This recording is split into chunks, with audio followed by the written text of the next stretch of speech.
Hi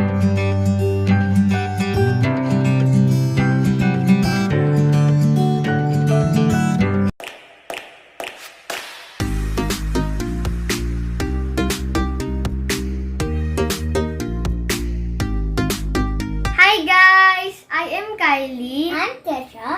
And today we're going to make some waffles! The ingredients we need are pancake mix and our egg. 2 tablespoons of oil and 1 cup of water. What else do we have, Kesha? We also have cheese and boiled hot dog. Hot dog. Boiled Hot dog. and boiled hot dog. Also have cheese and hot dog. Now guys, let's go start making our waffles using hot dog waffle maker. And now let's start making our batter. Now let's go crack our egg first. Oh! Oh no. Okay. Yeet! That's all. Carefully. Marami? All of course. No! Okay.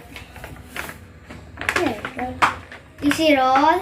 Are you sure? Yeah. Oh! No! Wait, what? Ako sa spoon. This is so satisfying. I never tried this. Ako sa spoon. Oh, wait lang. Let me try that. Oh, yes. Oh my! Okay. Yep.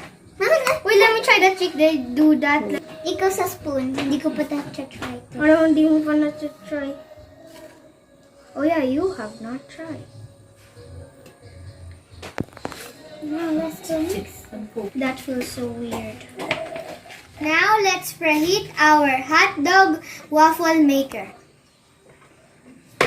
And now our butter is ready. Wait, let me check if it is hot now. Yep.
And now we are done making our waffles.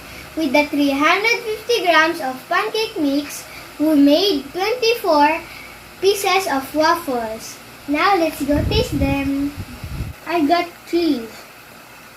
What did you got? You got cheese. Good. Is that Jenga? Jenga. I put me, I eat. Hot?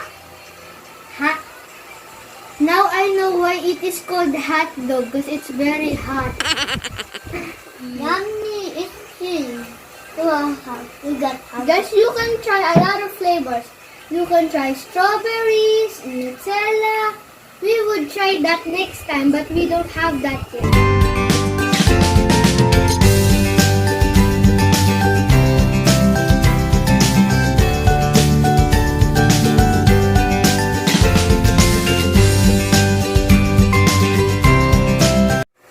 Thank you guys for watching. Please subscribe and don't forget the notification bell. Bye-bye!